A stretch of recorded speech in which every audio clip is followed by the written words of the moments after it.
नमस्कार. श्री स्वामी समर्थ. आजच्या नवीन व्हिडिओमध्ये पुन्हा एकदा आपल्या सगळ्यांचं मनापासून स्वागत करते. आज आपण जे पाहणार आहोत किंवा ज्या गोष्टीबद्दल चर्चा करणार आहोत ते म्हणजे रक्षाबंधनाला दरवर्षी येणारा भद्रा काळ यावेळेस टाळला गेलेला आहे. म्हणजे 28 ऑगस्टला पौर्णिमेच्या दिवशी चक्क भद्रा काळ नाही आहे. काय सांगता? तुम्हाला विश्वास पटणार नाही, बरोबर ना? तर त्याच विषयाची माहिती आज घेणार आहोत.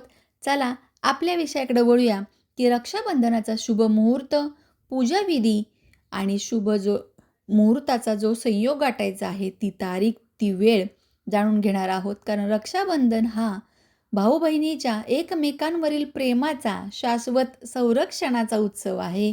या विधीमध्ये बहीण भावाच्या मनगटावर एक सुंदर धागा म्हणजे राखी बांधते आणि त्या बदल्यात भाऊ तिला आयुष्यभर कठीण प्रसंगातून वाचवण्याचं वचन देतो, बरोबर ना?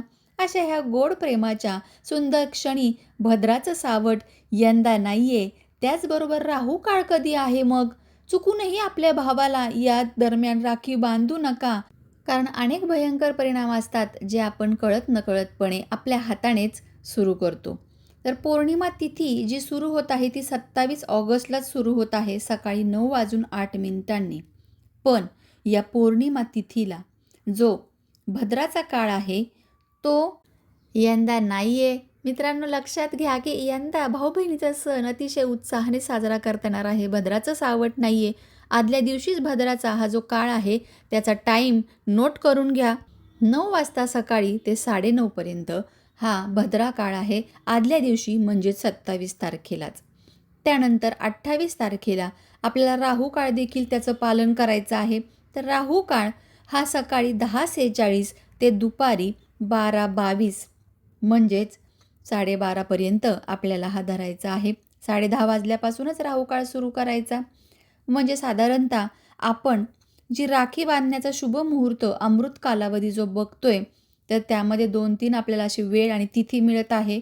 तर धागा बांधण्याचा म्हणजे रक्षाबंधनाचा जो धागा आहे ते बांधण्याचा विधी करण्याची सकाळी 5:57 ते 9:48 पर्यंत आहे. म्हणजे 9च्या अगोदरच आपल्याला राखी बांधता येणार आहे. जर पहाटे तुम्ही बांधली, भाऊ वगैरे लवकर बाहेर जाणार असेल किंवा तुम्ही आला असताल भावाच्या घरी, तुम्हाला लवकर जायचं असेल, तर अशा गोष्टींसाठी हा मुहूर्त पाहणं खूप गरजेचं असतं. साधारणतः 5:45 म्हणजे 5:45 वाजल्यापासून ते तुम्ही 9:45 पर्यंत म्हणजे 9:45 पर्यंत तुमच्याकडे वेळ आहे, असं लक्षात घ्या. त्यानंतरचा दुसरा मुहूर्त बघूया. तो दुपारचा मुहूर्त मिळत आहे. दुपारी आपल्याला 1:40 ते 4:15 हा मुहूर्त आहे. म्हणजे भरपूर असा वेळ आहे आपल्याला दुपारच्या कालावधीमध्ये. तिसरा मुहूर्त बघायला मिळत आहे तो म्हणजे आपल्याला संध्याकाळी 6:29 सुरू होत आहे. तो 9:12 आहे. अशा प्रकारे असा सुंदर असा शुभ मुहूर्त या 3 कालावधीमध्ये वाटलेला आहे. तर तुम्हाला ज्या कालावधीमध्ये, ज्या वेळेमध्ये योग्य असं तुम्हाला सगळं व्यवस्थित करता येणार आहे त्याप्रमाणे तुम्ही तयारी करा. त्याचबरोबर सगळ्यात महत्त्वाचं म्हणजे प्रत्येक बहिणीने राखी बांधण्याच्या पूर्वी थोडा वेळ अगोदर आपल्या भावाच्या खिशात लाल पाकिटात किंवा लाल पोटली बनवायची आहे कापडामध्ये. एक मोठी तुरटी ठेवायची आहे आणि ती तुरटी गाठ बांधून ती भावाच्या खिशात ठेवायची आहे त्याच्यावरून ओवळून. आणि मग सगळं तुमचं राखी वगैरे बांधून झाल्यानंतर, तो विधी पूर्ण झाल्यानंतर ती बॅग घ्यायची ती तुरटीची आणि ती एका कोपऱ्यात किंवा कचऱ्याच्या डब्यामध्ये फेकून द्यायची आहे. हा साधा उपाय वाटतो, पण त्याच्यावर जी रोखलेली नकारात्मकता आहे तुमच्या भावावर, नजर, द्वेष, मत्सर आहे, लोकांची जळफळाट आहे, ती सगळी शोषून घेण्यात मदत होणार आहे आणि जी त्याच्या प्रगतीवरती चांगला परिणाम करणार आहे, निगेटिव्ह परिणाम जो होतो तो सगळा निघून जाणार आहे. बहिणीच्या हाताने ही नजर जरूर प्रत्येक बहिणीने आपल्या भावाची काढायची आहे. त्याचबरोबर येणाऱ्या पुढच्या व्हिडिओमध्ये बघूया की आणखीन काय असे उपाय आहेत जे आपण आपल्या भावासाठी करू शकतो, जेणेकरून भावाचं आयुष्य हे चांगलं राहील, त्याचबरोबर त्याचं करिअर चांगलं होईल. चला तर मग पुन्हा भेटूया. पण व्हिडिओ आवडलेला आहे लाईक जरूर करा जाता जाता, कारण शुभ मुहूर्त सांगितलेला आहे मी.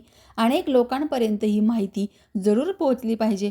तुम्ही लाईक करताल, पुढे व्हिडिओ पाठवताल, त्या सगळ्या लोकांना योग्य ती विधी, योग्य तो माहितीचा जो काळ आहे, हा कुठल्या काळामध्ये राखी बांधायची आहे, ती माहिती त्यांच्यापर्यंत पोहोचण्यास तुमचा देखील खारीचा वाटा यामध्ये राहील. चला तर मग पुन्हा भेटूया नवीन माहितीसोबत. तोपर्यंत सर्वांना रक्षाबंधनाच्या खूप साऱ्या शुभेच्छा.